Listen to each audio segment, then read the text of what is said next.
हमारी कॉलोनी में आग लग गई है सर।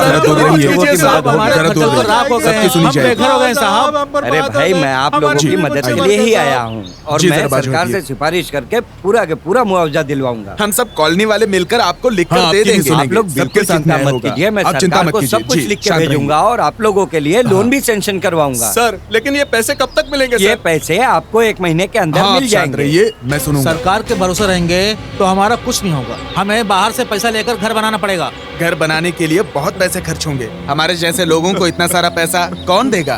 कुछ भी करना पड़े, भले ब्याज पर पैसे उठाने पड़े तो भी चलेगा। हमारे परिवार के लोग फुटपाथ पर सो रहे हैं। तुमने सही कहा, पर घर बनाने के लिए पैसा कौन देगा?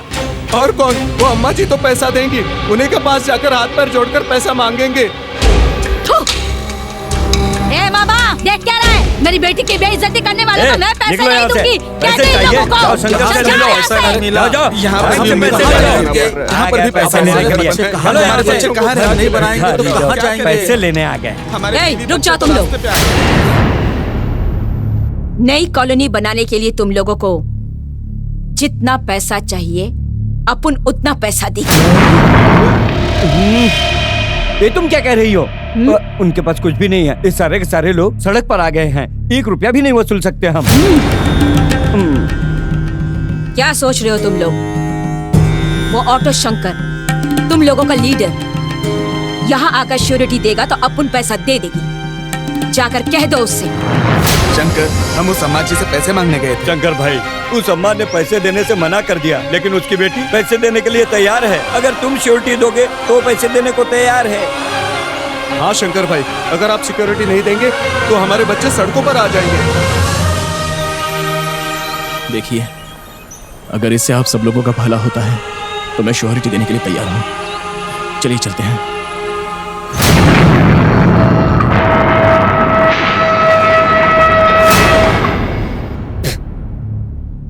ए, उस शंकर को यहाँ लेकर आओ।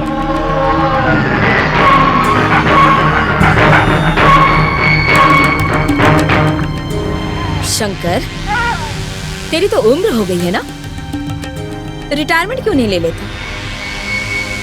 अगर तू चाहे तो अपन तेरे को अपन के जूते साफ करने के लिए रख सकती है। तेरी हैसियत तो यही है ना शंकर? क्या हुआ? क्या सोच रही है मामा? हाँ? ओह, हरिश्चंद्र की औलाद खुद को गरीबों की भलाई करने वाला मसीहा समझता है। अगर एक दिन ऑटो नहीं चलाएगा तो भूखा मर जाएगा तू। फिर भी अकड़। लानत है तुझ जैसे पर।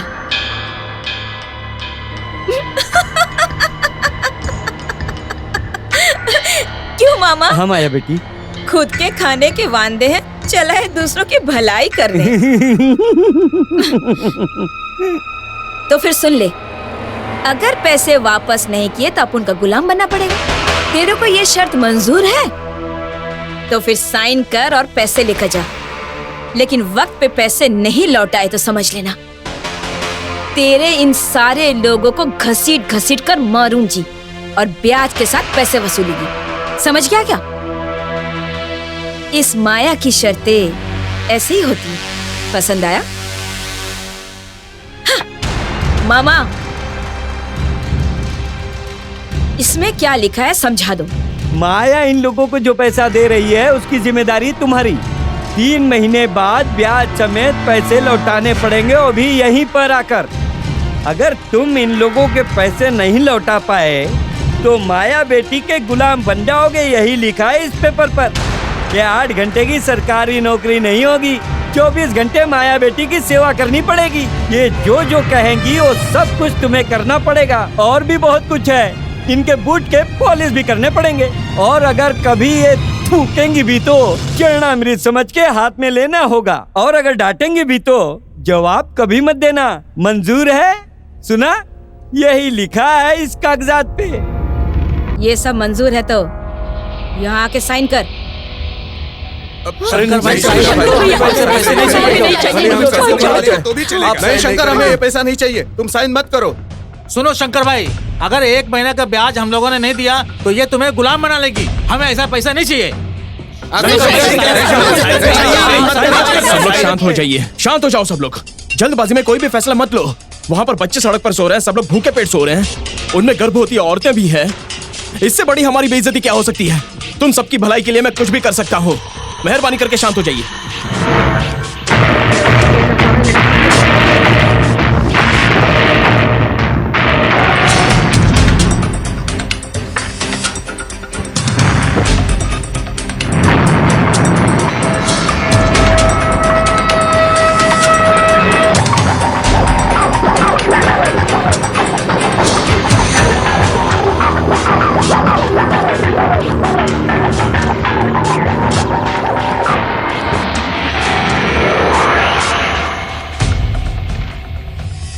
मामा, लो, ये पूरे 30 लाख है।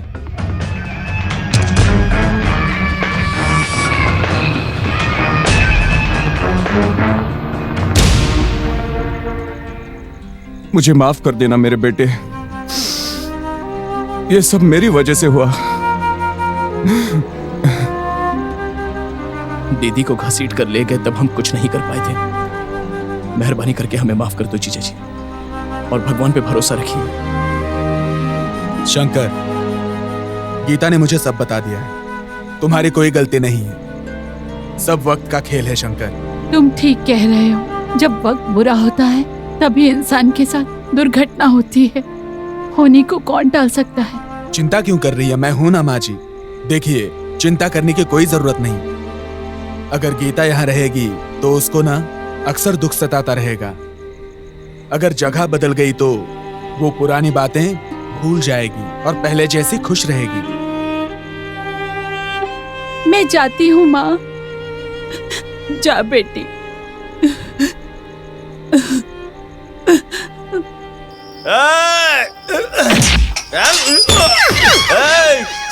बुढ़िया बारह डाल बारह।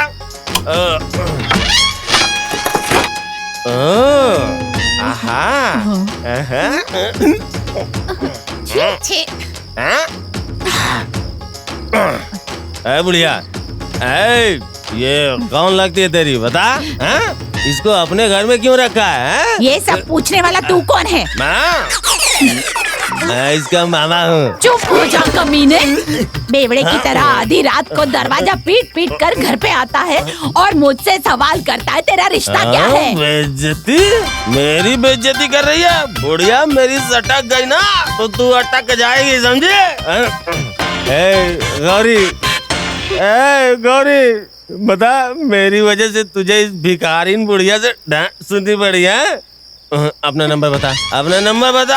ये अपना नंबर नहीं बता रही है, इसका मतलब ये जवान लड़कियों का धंधा करती है और उसकी कमाई खाती है ना बुढ़िया? है बुढ़िया, तू डायन है, डायन, लेडी अमरीश पुरी है। ये बेवड़े कमीने कहीं के, परी जैसी लड़की का मैंने साथ दिया है, किसी ने साथ नहीं दिया। मैंने इसे अपनी बेटी माना है और मैं इसका साथ दे रही हूँ। तू मुझे गलत समझ रहा है। बुढ़िया, किसी की बेटी को तू अपनी बेटी समझ लेगी? तू है कौन है, बता।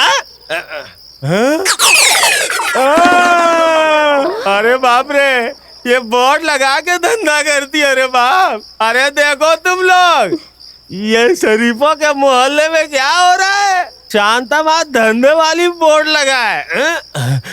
ए गौरी, तू इस बुढ़िया पे भरोसा मत करना। चल मेरे साथ चला। छोड़ो मुझे, पहले अच्छी तरह से पढ़ो। फल बेचने वाली लिखा है तू। तुम्हारी आंखें खराब हो गई है, कचरा कहीं का। हाँ मैं हूँ, मैं कचड़ा हूँ, कुत्ता हूँ, लोफर हूँ। मैं रात भर दारू पी गए सड़क पर नाटक करता रहता हूँ। मैं तुम्हारे सामने हाथ जोड़ती हूँ, तुम चुपचाप यहाँ से निकल जाओ, नहीं तो मैं शंकर को बुलाऊंगी, समझ गए ना तुम? कौन है ये शंकर? वो कोई फंटर है, किंग है? मैं किसी शंकर वंकर से नहीं डरता, समझे? मैं दारा सिंह का चेला हूँ। इससे पहले कि तेरी माँ गांव से आके मेरे सामने रोए, चल तू मेरे साथ घर चल। इनकार मत करना, तुझे मेरे साथ चलना ही मैं नहीं आऊंगी, नहीं आऊंगी। तुम्हें जो करना है कर लो। चलो दादी तुम मेरी अंदर। बात नहीं मानेगी क्या गौरी? गौरी चलना। शंकर, आज पैसे देने के दिन है, मैडम ने बुलाया है।